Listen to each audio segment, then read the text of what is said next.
Chris, thank you for joining me today on Press Day for Death Tour. Appreciate it, man. Thank you. Excited as a friend. How excited are you that this is finally going to premiere in the world 2024?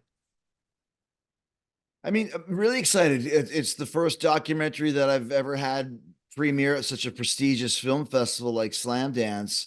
And considering there's thousands of people putting in their movies, thousands of possible choices, the fact that we were selected is a big deal and just shows how interesting and riveting of a story the Death Tour tells. I watched it last night, and first of all, you took part of this many, many years ago. How did it feel now actually producing this and getting into this? Well, that's one of the reasons why I was so interested in it, because I've been through it before. And I know so many people that have done these tours that have made it to varying degrees, Hall of Famers and world champions down to people that never wrestled again. And I think that's the story that's so interesting, is that you could go on the Death Tour as a young wrestler and think, wow, Chris Jericho did this tour. Edge did this tour. Adam Copeland did this tour. Kenny Omega did this tour. And once again, and then there's dozens and dozens and probably hundreds of names that could throw at you probably never heard before. So where are you going to fall on what side of the coin? Just by doing a Death Tour doesn't necessarily guarantee you, the main event of WrestleMania, but you got to start somewhere. And I think one of the reasons why the nickname of this tour is the Death Tour is because it's very mentally and physically exhausting. It takes you to the edge, to make you decide, do I have what it takes to be in this business? Do I want to do this? Do I want to drive 16 hours on a frozen lake that could crack at any moment, that you could drive your van through at any moment, and then just set up the ring and wrestle and then take the ring down and sleep on a gym floor, eating a ham sandwich that costs you $25? Is this what I really want to do? And if you say yes, then that's kind of, getting to the next step as a professional. Yeah. Wrestling fans are going to tune in to watch this. What are you hoping they get out of this project? I don't care if wrestling fans tune into it. To me, it's such an interesting story. I think the design is, you want anybody that appreciates a good documentary to tune into it. That's the goal of anything that I do. When I wrote my books, it wasn't for wrestling fans. It was for people that might want to read the story of a kid with a dream. Now, wrestling fans are going to read it. I know wrestling fans are going to watch this, but we need to appeal to everybody. Like when King of Kong came out, if you don't play Donkey Kong, it doesn't matter. It's such an interesting and attention grabbing story.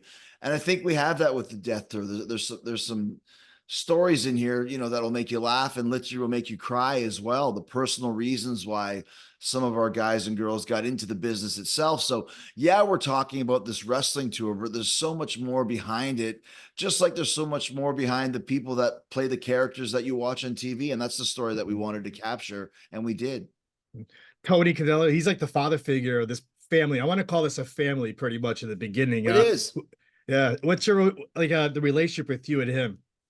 See, that's the thing too. When you go on a tour like this, when you wrestle on national TV, if you're in AEW or WWE, you see the rest of the people, once a week, twice a week, whatever it may be. And, it is what it is. When you're on a tour like this, you're traveling together in the vans, you're out of the vans together, you're at the show together, you're putting up the ring together, you're taking it down together, you're going through all these trials and tribulations together. So for those 3 weeks, you are a family, and you might not even have met any of these people ever before, but you get close very quickly. And you mentioned Tony being kind of the father figure.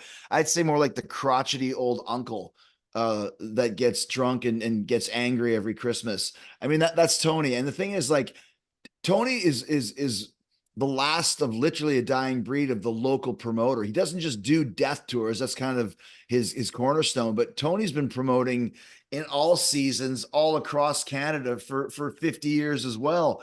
And everybody that's worked in Canada worked for Tony Candello. Even if you didn't do, I did one death tour and probably 100 matches for Tony, 15 other tours where you're going, just normal. Here we are going to Grand Beach and Grand Marais, and then Portage la Prairie and Brandon and blah, blah, blah. So he is a guy that everybody owes something to. Like I owe something to Tony Canelo because he gave me a chance when no one else did, even if I was only getting paid, 40 bucks a match and 30 cents a kilometer for gas, or 3 cents, whatever the hell it was. But he gave us all a shot. And there's nobody that knows Tony that doesn't appreciate the work that he's done and the chance that he's given to all of us. And that's a rare thing. He's in his 80s still doing these tours. And why does he do them? I'm sure he makes some money from them, but he's doing it because he loves the pro wrestling business and is who he is as a person. And I'm also really happy that we were able to capture that on the Death Tour and give him some of his flowers for people to go, oh, I've heard this name, or I've never heard this name, but now you know who Tony Candello is and the influence he's had on the pro wrestling business in Canada and basically all across North America. How do you choose who joins the Death Tour? I mean, you have to ask Tony that, I'm sure. Because once again, he probably gets dozens of submissions a year because the legend of the Death Tour is far bigger than the Death Tour itself. So he's probably going through and picking, how many guys do I need? How many girls do I need? Do I need some, First Nation? Do I need, people that are going to help me get more radio? I don't know exactly what people are going to work for free, or I don't know. I'm not sure exactly how he chooses it, but he puts together a crew every year. And even just watching the documentary when we were first going through it, I'd never heard of any of the guys, maybe one or two of the guys, some of the veterans on the tour, but the rest of the kids on it, I've never heard of them before. So, and that's why you do this. You want people to know who you are and start hearing your name. And like I said, if you can succeed and survive and thrive through these tours, that word gets around and suddenly people know who you are. How did you collaborate with the directors now, Steven and Sonia?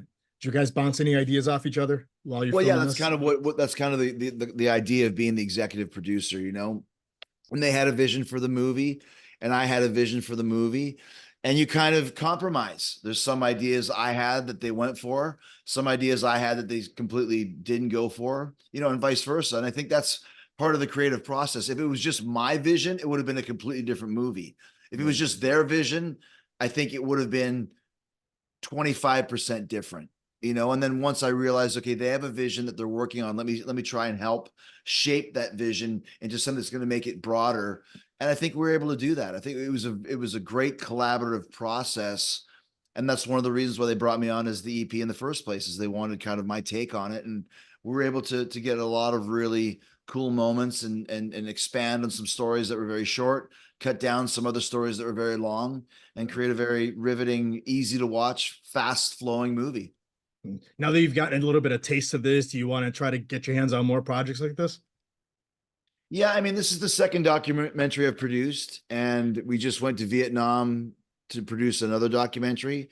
I'm working on a fourth one, and I've got a really great idea for a fifth. So, yeah, Chris Jericho's a documentarian now, which kind of seems a little strange, but does it. If you know anything about me, I like doing stuff like that, and it's exciting to me. I love documentaries. They're my favorite types of movies. I'd rather watch a documentary than a Hollywood big budget, POS any day. And I more specifically like the documentaries, like I said, that are unfolding in front of us, where we don't know what's going to happen.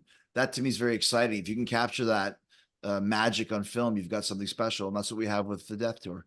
Amazing. Death Tour, Slamdance 2024. Chris, I want to thank you for giving me a few minutes today. And last question, how many more years we're going to get out of you in that square circle? You got to keep going, right? Yeah, I don't know, man. I could last another 10 years. I could explode in a puff of dust tomorrow. Who knows? I know Sting's still going strong, and he's probably 12 years older than I am. So who's to say, man? As long as it's quality and still doing great work, then I have no problems continue on. Amazing. We got to see you in New Japan one more time. You never know. Chris, thank you again. Thanks, man. Have a great